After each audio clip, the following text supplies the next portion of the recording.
unsa po daw sa tan-aw nimo ang angay buhaton taliwala nining seryoso nga mga panghitabo sa atong nasod? Wala may mahitabong gubot basta mosunod lang ta sa balaod. Okay. Mo lang na ang ako'y kasulti. Basta natay proseso, natay due process, mosunod ta sa balaod.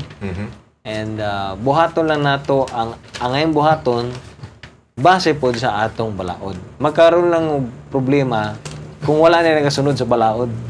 Diba? Pero kung musunod lang ta sa balaod ug dili ta magpagamit sa bang tao, sa bang mga political interest, sunod lang ta kung sa'y nakabutang sa atong konstitusyon, sa atong balaod, walay problema. Bitaw. Tama.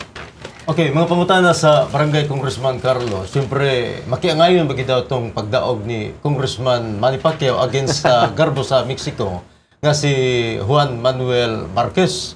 Unya, nagamingon nga pwede pa baka o yun kabagyot nga doon na pa'y fourth fight ni Marquez o Pacquiao, Congressman. Para ka na ako, no, ang ako lang analysis dinhi sa laban nila. Daog si Manny Pacquiao by 7 rounds is to 5 rounds. Sa akong pag-analyze, daog si Marquez sa round 2, round 3, round 5, round 7, ug round 10. Okay. The rest of the rounds, si Pacquiao ang daog. So, 7 is to 5. So, lamang niya 1 round lang. 2 rounds. So, 7 rounds to Pacquiao, 5 rounds to Marquez.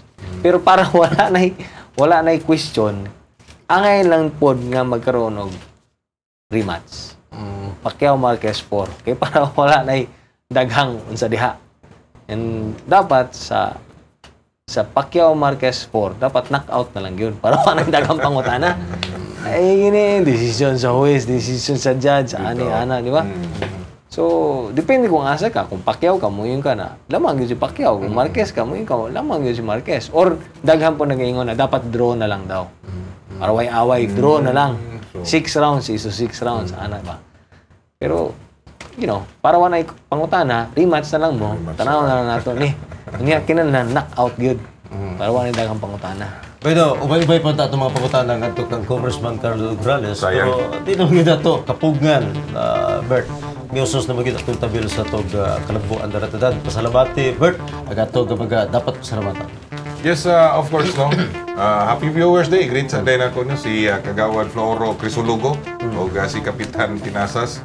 O siyempre, ang mga maestra day sa Drans Kaubangsal, sige silang tanaw diri and then ginakuha nila sila ang mga estudyante doon natin na imamat nga diin mga pagtulunan karon gani no daghan kayo pagtulunan na pod nga nahibaw-an sa to ang mga televiewers o syempre pasalamatan po nato nga to ang designer ni nga to ang studio si Mr. Jik Jik to ang makeup artist nga si Kata.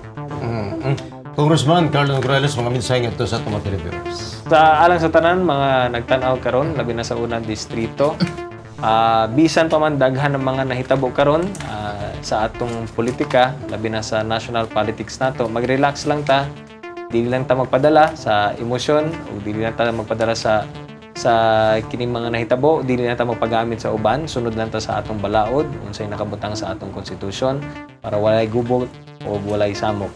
Padayon lang gihapon kita diha sa House of Representatives sa atong trabaho isipin yung representante aron siguraduhon nato na angayan og maayong ug dapat natong buhaton mabuhat nato para sa kalambuan sa atong distrito ug sa atong dakbayan.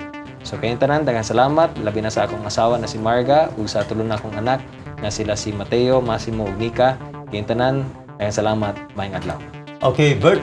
Daghang salamat ako si Bitoy Villasis.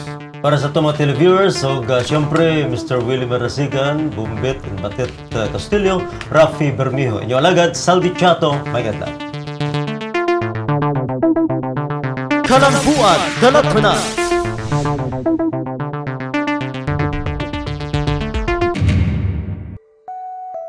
Mayong adlaw, aniya na pod ang inyong programa, ang Tatak K. Pangandoy nga panginabuhian atong hatagan ug katumanan. Sa 10,000 pesos, 25 ka mga benepisyaryo dinhi sa Barangay 19-B ang mamahimo ng magnegosyo.